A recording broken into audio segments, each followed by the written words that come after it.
Beta, good morning, everyone. Good morning, ma'am. Good morning. Keep your cameras open. I would like to see you all. Good morning ma'am. Good morning मन। सुबह की class miss कर दिया आपने? हाँ, उठे नहीं थे? सो के मतलब मैं बहुत कंफ्यूजन है मैम। सूर्य मैम का भी उसमें लिंक आ गया, रात का भी आ गया मैम। फिर साधना मैम की मीटिंग ज्वाइन करी तो मैम गलती से मैं ए सेक्शन वाली में चला गया तो मैम उसमें कुछ बताया नहीं। तो फिर मैम अभी आपके लिए नहीं तो अटेंड कर देखो देखो देखो देखो, जो भी लिंक शेयर होता है उसमें टाइम तो स्पेसिफाई होता ही नहीं होता है। काव्य, होता है ना टाइम स्पेसिफाई? Yes, ma'am. हाँ, तो टाइम स्पेसिफाई होता है, इसलिए आपको देख लेना चाहिए, टाइम टेबल के अकॉर्डिंग चेक कर लो। Where is the problem? ठीक है मन? मैम अगली बार से ध्यान रखेंगे। हाँ, and attending class in the morning first period is mandatory, क्योंकि उससे आपकी अटेंडेंस काउंट होती है। ठीक है बेटा? अब ये जो 2 दिन हैं, अगर हम आपके साथ अरेंजमेंट में हैं तो try to attend the classes, because first और सेकंड पीरियड की अटेंडेंस के बेसिस पे ही आपकी पूरी अटेंडेंस लगेगी। Am I clear? Yes ma'am. Yes, ma'am. Good morning, ma'am. Good morning. Beta, please cameras on. Madhav, Kushagra, Aryan Gupta. Aryan. Ma'am, I'm not well. You are not well? Yes, ma'am. How much unwell you are? बताओ। No, no. हाँ, camera on करो, देखिए कितने unwell हो आप। मैं दिखाई नहीं सकता मैम, मुझे कलर में अच्छा नहीं दिख रहा। बेटा, बच्चे तो हर तरीके से प्यारे लगते हैं, है ना? लगते नहीं लगते हैं, ये बताओ। काव्या, एम आई राइट? No, ma'am. क्यों? बच्चे हर तरह से प्यारे नहीं लगते? मैम मुझे तो नहीं लग। क्योंकि आप भी बच्चे हो ना। हम हैं माए, तो हमें पता है कि बच्चे माँ को हर सूरत में अच्छे लगते हैं, चाहे कैसे भी हो, है कि नहीं?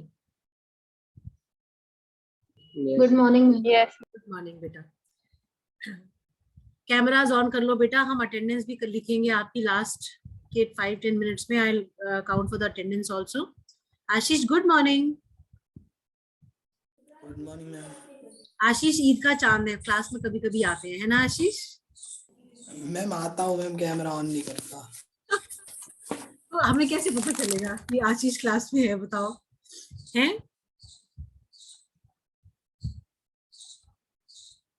अब देखो, अक्षर स्पेस में चले गए हैं क्लास अटेंड करने के लिए, हैं?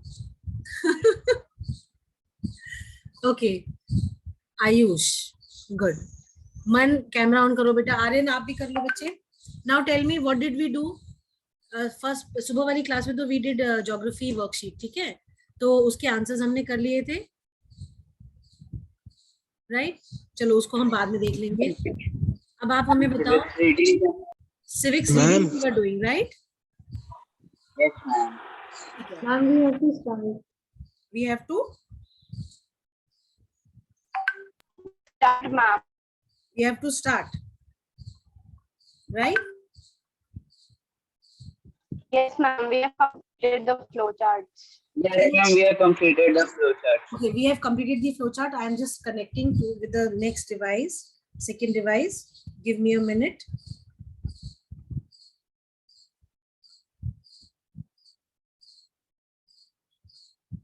Right, I have shared the screen. This was the flowchart that we did, right? Yes. Right.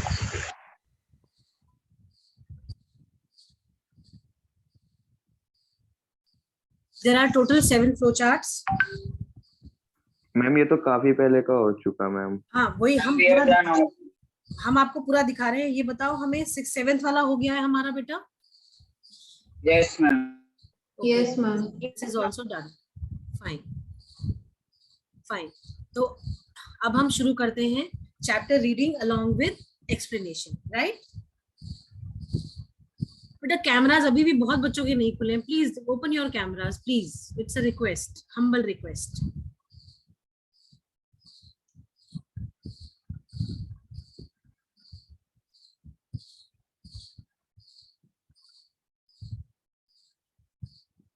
चलिए,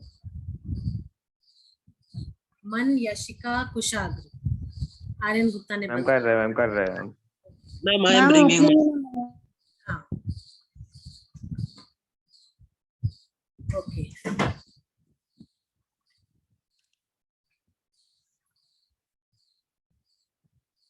So let me share the book on the screen with you all. Can you all see the book here? Is it clear? Huh? Yes, ma'am. Fine. So if you do not mind reading from the screen, we'll start from here, and if you have the books with you, you can open your books as well. Okay? चलिए, बस आज केवल 11 बच्चे हैं in the class. Divyansh Jain, camera, Kushagra, आप केवल आज के लिए एक्सक्यूज हो क्योंकि आपकी तबीयत सही नहीं है, ठीक है? चलिए, पूर्वी Singh, read overview chapter 2. What is this chapter 2 about? Can you tell, Purvi? It's about federalism. What is federalism? Ma'am, it is a system in which the power is shared among small units. Along with the central government, right? So we can say that ma'am federalism. Central and state.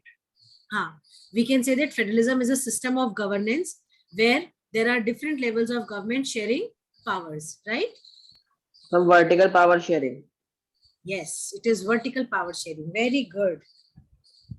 चलिए, start, Purvi, overview. Yes, ma'am. Chapter 2, federalism, overview. In the previous chapter, we noted that vertical division of power among different levels of government is one of the major forms of power sharing in modern democracies. In this chapter, we focus on this form of power sharing. It is most commonly referred to as federalism. We begin by describing federalism in general terms. The rest of the chapter tries to understand the theory and practice of federalism in India. A discussion of the federal constitution provisions is followed by an analysis of the policies and politics that has strengthened federalism in practice.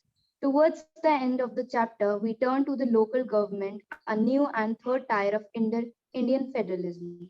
ठीक है, third tier of the Indian Federation. Fine. So, see, can you see the map on the screen? Yes, ma'am. This map is important. You need to draw this, do this in the map, in the notebooks. ठीक है? इस map को करेंगे सब लोग अपनी notebooks में, right? अब हम बता दें ये क्यों important है। आपका जो if you have objective paper, तो उस objective paper में questions are asked from this. अभी इस बार वाले में पूछा गया था and students could not answer क्योंकि उन लोगों ने जो है पढ़ा ही नहीं इसको, उन्हें लगा कि ये ऐसे ही है, छोड़ दो। ठीक है, जब लिमिटेड चैप्टर्स होते हैं बेटा इन सिलेबस, तो डीप डिटेलिंग में जो है चीजें चली जाती हैं। ठीक है, Yes. चलिए, तो you need to do this map in your notebook. Now what is federalism? Kavya, you are disappeared, I can't see you. Kavya Tripathi. I'll get Man, Pradyun, Shabinav. Yes. Ma'am हाँ जी Kavya. Ma'am यहाँ पे construction चल रहा है तो आवाज नहीं आ पाएगी ठीक से। अच्छा चलो ठीक है, no issues. Can we have Ashish reading? Yes, ma'am. हाँ, थोड़ा देर। Ma'am, in the previous chapter, we noted that vertical division of power among the different levels of government is the one of the major. नहीं, ये तो हमने पढ़ लिया शायद। What is federalism से पढ़ना है बेटा। Okay, ma'am. What is federalism? Let us get back to the contrast between the Belgium and Sri Lanka that we saw in the last chapter. You would recall that one of the key changes made in the constitution of Belgium was reduce the power of central government and give these power to regional government. Regional government exercised existed Existed. in the Belgium even earlier. They had their rules and powers, but all these powers were given these government and could be withdrawn by the central government. The change that took place in 1993 was that the regional government were given constitutional power that were no longer dependent on the central government. हाँ. Thus, Belgium shifted from a unitary to federal form of the government. Sri Lanka constitutes to be Continues. continues to be for all practical purposes the unitary system where the national government has all the power. Tamil leaders want Sri Lanka to become a federal system. Okay, stop. Federalism. Stop. Thank you so much, Beta. Now see, many a times this question comes, name the country that took a change by replacing the government from unitary to federal. तो इसमें अगर ये question आता है तो आप कौन सी कंट्री में स्पेसिफाई करोगे? Belgium Belgium. Belgium it is important question, इसको आप अंडरलाइन कर लीजिए, ठीक है?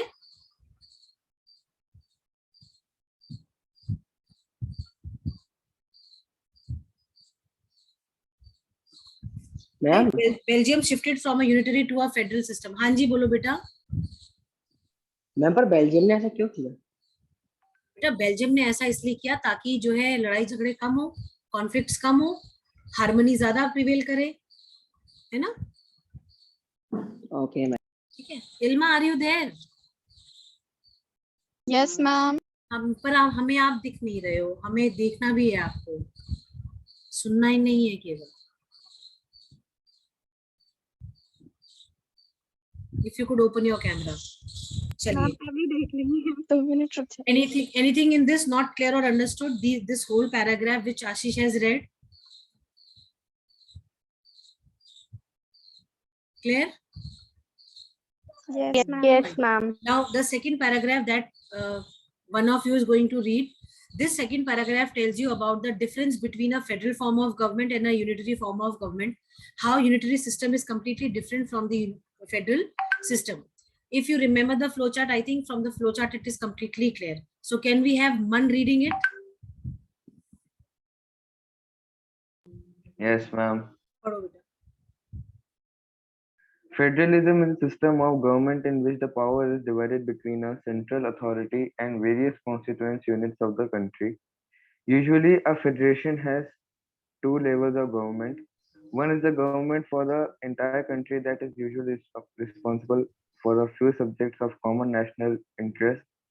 The others are government at the level of provinces or states that look after much of the day-to-day administration of the state. Both these levels of governments enjoy their power independent of the other. इसमें कोई ऐसी चीज जो आप लोगों को ना समझ में आई हो? Clear? Yes, ma'am. सबकी तरफ से आवाज नहीं आ रही है. Yes ma'am. Fine. Ma'am. Breakfast अभी टाइम मिलेगा 10:30 पे. जब 10:40 पे लंच ब्रेक ब्रेकफास्ट का ब्रेक होगा ना तो खाइएगा खाना, तब जोर से आवाज निकलेगी, सबके मुंह अंदर से निकलेगी आवाज, दिल से निकलेगी आवाज, है ना? पेट भर जाएगा तो. Okay. Next one, Divyansh Jain, read.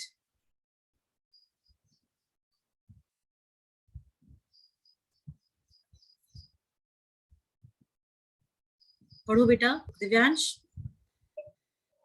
In this sense, federations are contrasted with unitary governments. Under the unitary system, either there is only one level of government or the subunits are subordinate to the central government.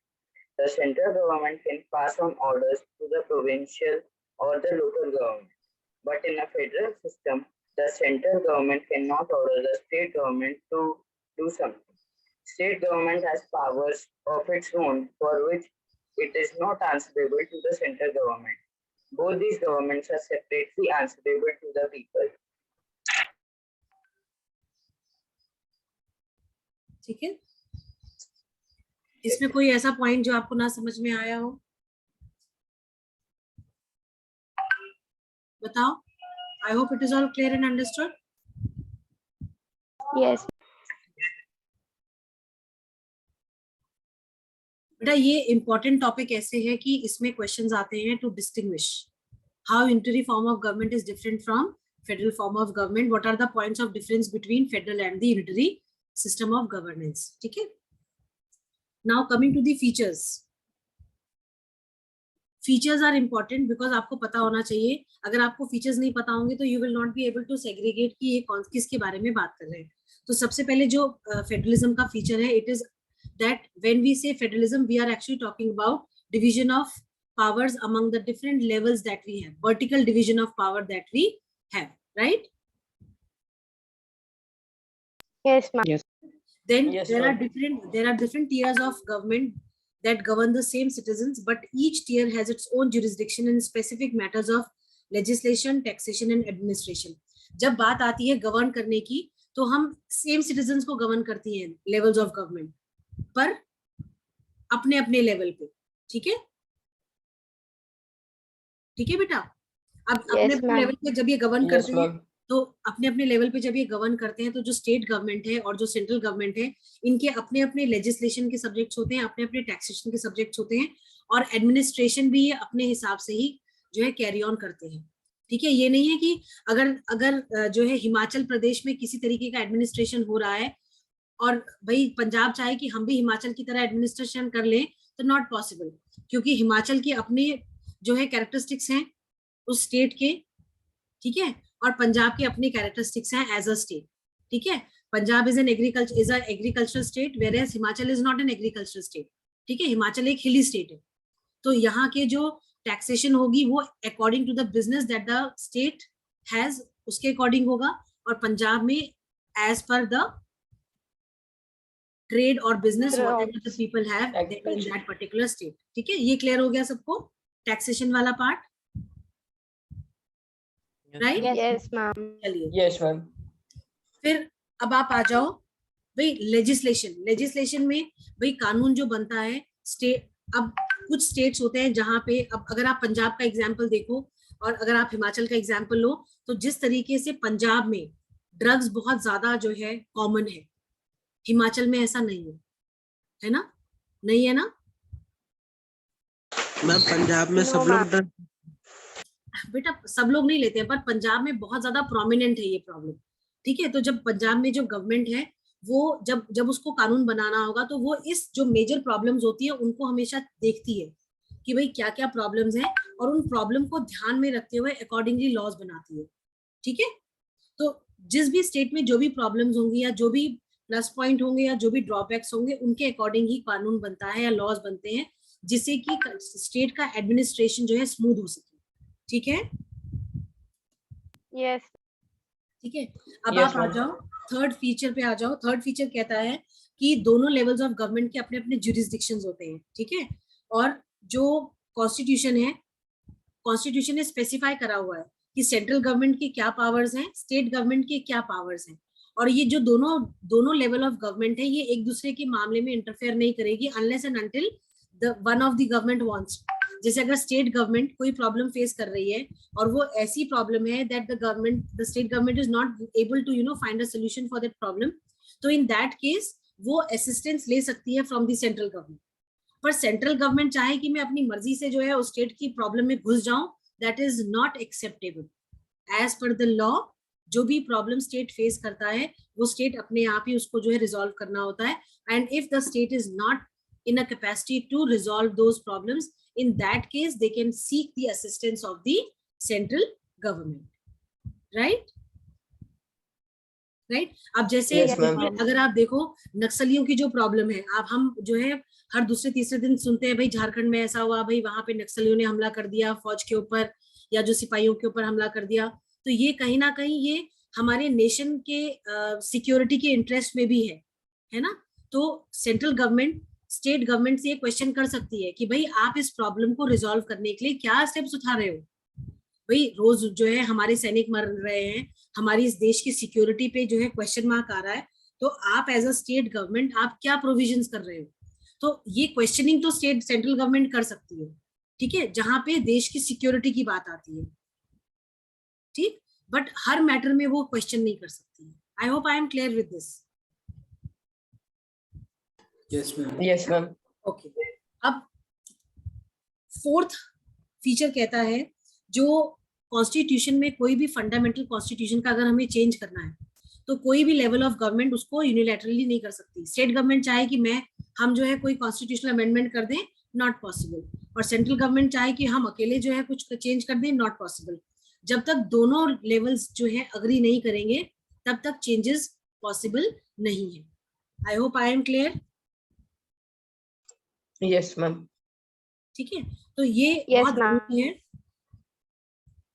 ये बहुत जरूरी है कि जो central government है और जो state government है ये जो है मिलके किसी भी कॉन्स्टिट्यूशनल अमेंडमेंट को कैरी फॉरवर्ड करें, right? Yes ma'am. Then fifth feature says Yes. जो हमारे जो कोर्ट्स हैं इनके पास पावर होती है to interpret the constitution and the powers of different levels of government. ठीक है भाई, जो कोर्ट है उन्हें पता है, हाई कोर्ट जो है वो स्टेट के गवर्नेंस को चेक करता है और सुप्रीम कोर्ट जो है वो सेंट्रल गवर्नमेंट की उसको चेक करता है। पर इन केस कि हाई कोर्ट को असिस्टेंस चाहिए होता है, जब हाई कोर्ट फील्स कि the high court is not able to resolve the problems related to the constitutional part, तब वो सुप्रीम कोर्ट से हेल्प ले सकता है, तब वो सुप्रीम कोर्ट को इंटरफेयर करने के लिए कह सकता है। ठीक है, हालांकि सुप्रीम कोर्ट कर सकता है इंटरफेयर क्योंकि वो एपेक्स कोर्ट है ऑफ द कंट्री है। ठीक है, तो वो प्रॉब्लम्स को रिजॉल्व करने में हेल्प कर सकता है, बट अननेसेसरी वो खुद से नहीं करता है जब तक कि हाई कोर्ट नहीं कहता है। Am I clear? Yes, ma'am. Yes ma'am. चलिए, Yes, ma'am. ठीक है। Then central government state government के पावर्स में एक्सचेंज नहीं होता है, अगर होना होता है वो देखा जाता है कैसे होगा। दूसरा, अगर स्टेट गवर्नमेंट को लगता है कि उनके इंटरेस्ट की कोई चीज है तो वो हाई कोर्ट को बता देती है कि भाई ऐसा हम कुछ करेंगे जिससे कि जो भी प्रोविजंस हम करने जा रहे हैं that is for the benefit of the citizens. तो हाई कोर्ट भी इस चीज को जो है ध्यान में रखता है कि हाँ ऐसा हमें इंटीमेट किया गया था कि हम इस तरीके का प्रोविजन कुछ करने वाले हैं। ठीक है, और सेंट्रल गवर्नमेंट और स्टेट गवर्नमेंट के अपने अपने ज्यूरिसडिक्शन होते हैं। ठीक, हाई कोर्ट सेंट्रल गवर्नमेंट में इंटरफेयर नहीं करता है और सुप्रीम कोर्ट हाई कोर्ट में इंटरफेयर नहीं करता है unless and until it is required. ठीक है, I hope this is clear. Yes ma'am. Then sources of revenue for each level, मतलब जो आपका सेंट्रल गवर्नमेंट है और जो आपका स्टेट गवर्नमेंट है इनके रेवेन्यू जो है इनके अपने खुद के ज्यूरिसडिक्शन है। जैसे मेरे घर में जो पैसा आएगा वो कहाँ से आएगा ये मैं डिसाइड करूंगी, हम डिसाइड करेंगे, हम फैमिली मेंबर्स मिलके डिसाइड करेंगे। हमारे पड़ोसी थोड़ी डिसाइड करेंगे कि हाँ भाई आप वहां काम करने जाओ, आप वहां काम करने जाओ, बच्चे को वो करने के लिए बोलो, वो डिसाइड नहीं करेंगे हमारे लिए। हमारे फाइनेंशियल मैटर्स को हम ही चेक करेंगे, हम ही देखेंगे। तो जो स्टेट गवर्नमेंट के जो रेवेन्यू सोर्सेज होते हैं और जो सेंट्रल गवर्नमेंट के जो रेवेन्यू सोर्सेज होते हैं, ये दोनों गवर्नमेंट लेवल्स ऑफ गवर्नमेंट जो होते हैं ये अपने सोर्सेज को खुद से डिसाइड करते हैं कि उनको कहाँ पे टैक्स इंपोज करना है, कहाँ से रेवेन्यू कलेक्ट करना है। ठीक है, जैसे हमने आपको बताया कि पंजाब एक एग्रीकल्चर स्टेट है तो उसका मैक्सिमम रेवेन्यू कहाँ से आता होगा, एग्रीकल्चर से आता होगा। अगर किसी स्टेट में इंडस्ट्री ज्यादा है तो वहां का रेवेन्यू मैक्सिमम उनकी इंडस्ट्रीज से आता होगा।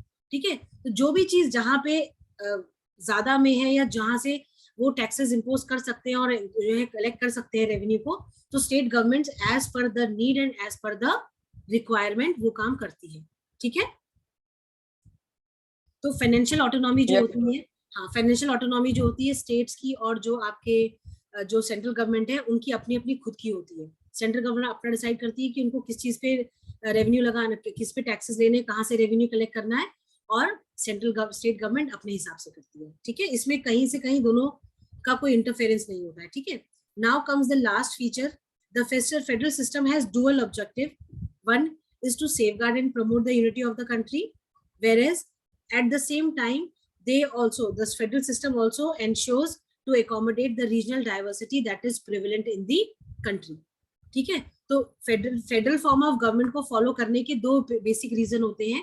एक होता है कि भाई जो आपकी कंट्री की जो यूनिटी है उसको सेफगार्ड करे और प्रमोट करे, और दूसरा जो रीजनल डाइवर्सिटी है उसको एकोमोडेट करे। जैसे बेल्जियम जो है, अगर आप देखो इंडिया ने फेडरलिज्म को इसलिए प्रैक्टिस करा क्योंकि इंडिया एक वास्ट कंट्री है। ठीक है, ठीक, तो अकेले गवर्नेंस वाज नॉट पॉसिबल। और अगर हम बेल्जियम का केस देखते हैं तो बेल्जियम में size was not the case, the ethnic diversity that was prevalent was the case to adopt और to go for the federal system of governance, right? Yes, ma'am. कह रहे, चलिए अब कह रहा है therefore two aspects are crucial important for the institutions and practice of federalism. Governments at different levels should agree to same rules of power sharing. They should also trust that each would abide by its part of the agreement. An ideal federal system has both aspects. One is mutual trust and agreement to live together. ये दोनों चीजों को जो है central और state government fulfil करते हैं. Central government कहती है ठीक है जो नॉर्म्स हैं उसको हम फॉलो करेंगे, स्टेट गवर्नमेंट कहती है ठीक है आपके जो नॉर्म्स हैं जो आपने डिसाइड करे उसको हम फॉलो करेंगे. ठीक है, तो ये अल्टीमेटली क्या डेवलप करता है, mutual trust and agreement to live together, एक साथ रहने और आपस में परस्पर विश्वास और भरोसे से काम करने का जो एक सिंपल तरीका है, that is by following federalism. I hope I am clear. Yes, ma'am. Right, Yes, ma'am. चलिए अब आप आ जाओ coming together and holding together federation में. Can we have Pradyumsh reading in this? Yes, ma'am. The exact balance of power between the central and the state government varies from one federation to another. This balance depends mainly on the historical context in which the federation was formed. There are two kinds of routes through which the federation have been formed. The first route involves the independent states coming together on their own to form a bigger unit, so that by pooling sovereignty and retaining identity, they can increase their security. This type of coming together federation include the USA, Switzerland, and Australia. In the first category of federation, all the constituent states usually have equal power and are strong. Vis-a-vis the federal government. The second route is vis-a-vis का मतलब होता है in relation to. ठीक है, in context to कहते हैं ना, in relation to. ठीक है, okay, ma'am. चलिए. The second route is where a large country decides to divide its power between the constituent states and the national government. India, Spain, and Belgium are examples of this kind of holding together federation. In the second category, the central government tends to be more powerful in vis-a-vis the states. Very often, different constituent units of the federation have unequal powers. Some units are granted special powers.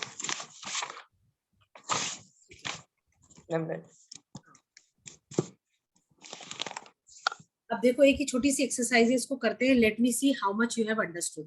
ठीक है, ये यहाँ पे 4 characters दिए हुए हैं, खगराज, सरिता, Babulal and Ram Ganesh. ठीक है, ये नेपाल के सिटीजन्स हैं और नेपाल में जो नया डेमोक्रेटिक गवर्नमेंट जो है फॉर्म हो रहा था after the monarchy was over ruled.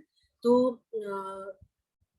people had different views on whether federalism should be practiced in the country or not. ठीक है, तो आप लोग एक काम करते हैं, अक्षर, प्रद्युम्श, यशिका, पूर्वी, आप चारों एक एक कैरेक्टर पकड़ लो और उसके स्टेटमेंट को पढ़ो.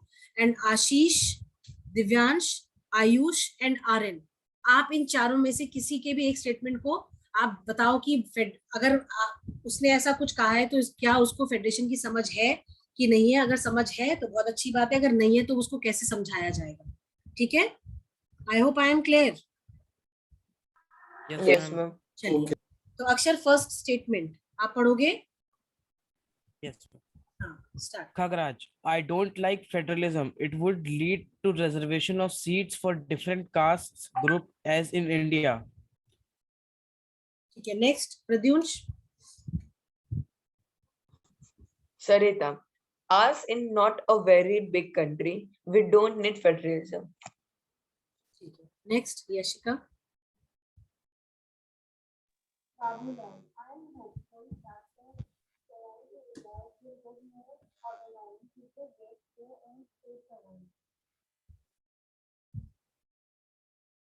पूर्वी. Yes, ma'am. Babulal, I am hopeful that the Terai areas will get more autonomy if they get their own state government. चलिए, आशीष, ये खगराज के स्टेटमेंट को आप कैसे जस्टिफाई करोगे, उसे कैसे समझाओगे कि फेडरलिज्म अच्छा होता है. मैम यस दिव्यांश बताओ. Ma'am we would say each group should have equal right. These groups should have equal. Right.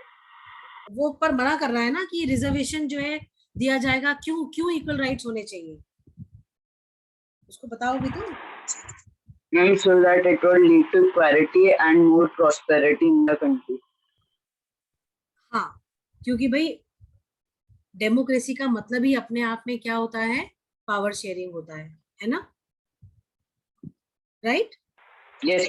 तो अगर हम इक्वालिटी को प्रैक्टिस करेंगे, अगर हम पॉलिटिकल राइट्स देंगे तो ये अच्छा रहेगा. प्लस रिजर्वेशन भी जरूरी है, क्योंकि जो डिप्राइव्ड ऑफ क्लासेस हैं, अगर उनको रिजर्वेशन नहीं मिलेगा तो उनका अपलिफ्टमेंट कैसे होगा, ये हमें उसे समझाना पड़ेगा.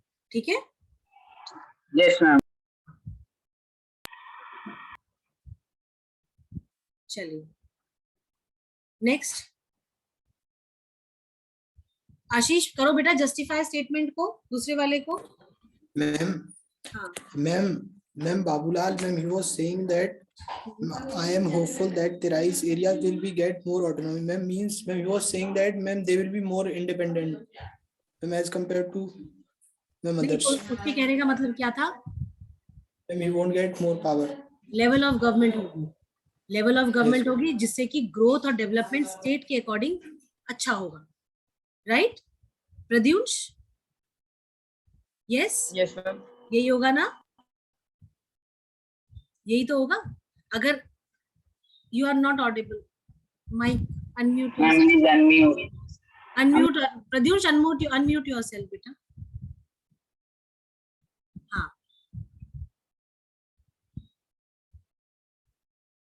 यस प्रद्युष.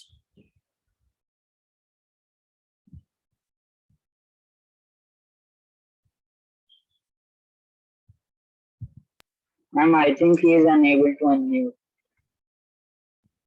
अरे ऐसे कैसे हो गया अभी तो चलो ठीक है. यस आशीष, चलो कोई नहीं. Pradyush, it is okay, no issues, no problems, as it Yes, is. ma'am. हाँ आशीष, जब वो ये कह रहा है कि भाई तराई एरियाज जो है they will get more autonomy, it will get their own state government. तो उसके कहने का मतलब है कि फेडरलिज्म, इसका मतलब उसे पता है कि फेडरलिज्म क्या है, और फेडरलिज्म में अगर लेवल्स ऑफ गवर्नमेंट होती है तो जो स्टेट गवर्नमेंट होती है उसकी अपनी खुद की पावर्स होती है, वो अपने खुद की पावर्स को एंजॉय करेगा और स्टेट को और डेवलपमेंट हो पाएगा उस एरिया का. ठीक है, ये क्लियर है. नेक्स्ट काव्या बताओ, एनी ऑफ द स्टेटमेंट जिनके बारे में नहीं बताया गया है. Ma'am, what? I am saying कि राम गणेश कहते हैं I like federalism because it will mean that powers that were earlier enjoyed by the king will now be exercised by our elected representatives. तो क्या इसके बारे में आप क्या कहना चाहोगे कि इसको फेडरलिज्म के बारे में पता है अच्छे से कि नहीं पता है? मैम पता है. Ma'am, नहीं पता है. नहीं पता है ना उसको? Yes ma'am. हाँ, उसको पता है. Yes, ma'am. Yes, तभी ही सेज कि भाई जो पावर्स किंग अकेले एंजॉय करता था, अब वो पावर्स जो है इलेक्टेड रिप्रेजेंटेटिव्स एंजॉय करेंगे, जिसका मतलब है कि एक बेटर गवर्नेंस होगा. और जब पावर्स डिस्ट्रीब्यूटेड रहेंगी तो कोई भी जो है कंप्लीट ऑटोनॉमी या ऑटोक्रेटिक जो है रूल नहीं हो पाएगा, कोई भी कंप्लीटली सारे पावर्स को एंजॉय नहीं करेगा. ठीक, who is left in this statement explanation? Ma'am, Sarita. Ma'am Sarita. Kushagra. Sarita को कौन एक्सप्लेन करेगा? आइए कुशाग्र बताओ बेटा. इल्मा. Yes, ma'am. इल्मा बताओ बेटा, सरिता की स्टेटमेंट को जस्टिफाई करो. वो सही कह रही है कि गलत कह रही है? मैम वो सही नहीं कह रही है, क्यों? क्योंकि अगर बिग कंट्री नहीं है तो फेडरलिज्म नहीं होना चाहिए, ये जरूरी तो नहीं, छोटी सी कंट्री में भी हो सकता है. आप इसमें एग्जांपल दे सकते हो कि Belgium is a very small country, फिर भी वहां पे फेडरलिज्म को प्रैक्टिस किया गया क्योंकि एथनिक डाइवर्सिटी में जो कॉन्फ्लिक्ट्स थे उनको अकोमोडेट करने के लिए, उनको खत्म करने के लिए कंप्लीटली. ठीक है, यही तो करा Okay, गया था, ma'am. यही तो करा गया था. Yes, ma'am. है ना? Yes, ma'am. ठीक है, चलिए. आई होप ये अच्छे से समझ में आया होगा आप लोगों को. इसमें कोई ऐसी चीज जो ना समझ में आई हो? No, No, ma'am. ma'am. All clear and understood, right? Yes, ma'am. Yes, ma'am. Fine. अब आता है what makes India a federal country. In this particular topic, we are going to read exclusively about the list system that I explained you in the flowcharts, right? So can we have Kavya reading quickly? I don't mind the sound that is coming. You read. Ma'am, From what makes India a federal country? okay, ma'am. What makes India a federal country? We have earlier seen how small countries like Belgium and Sri Lanka face so many problems of managing diversity. What about a vast country like India with so many languages, religions, and regions? What are the power sharing arrangements in our country? Let us, India has emerged as an independent nation after a painful and bloody partition. Soon after independence, several princely states became a part of the country. The constitution declared India as Union of States. Although it did not use the word federation, the Indian Union is based on the principle of federalism. Let us go back to the 7 features of federalism mentioned above. We can see that all these features apply to the provisions of the Indian Constitution. The Constitution originally provided for a two-tier system of government. The Indian government, or what we call the central government, representing the Union of India and state governments. Later, a third tier of federalism was added in the form of panchayats and municipalities. As in any federation, these different tiers enjoy separate jurisdiction. The Constitution clearly provided a threefold distribution of legislative powers between the Union government and the state government. Thus,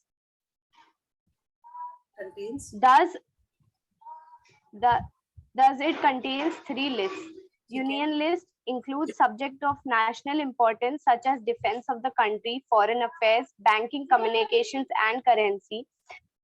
They are included in this list because we need a uniform policy on these matters throughout the country. The Union government alone can make laws relating to the subjects mentioned in the Union list.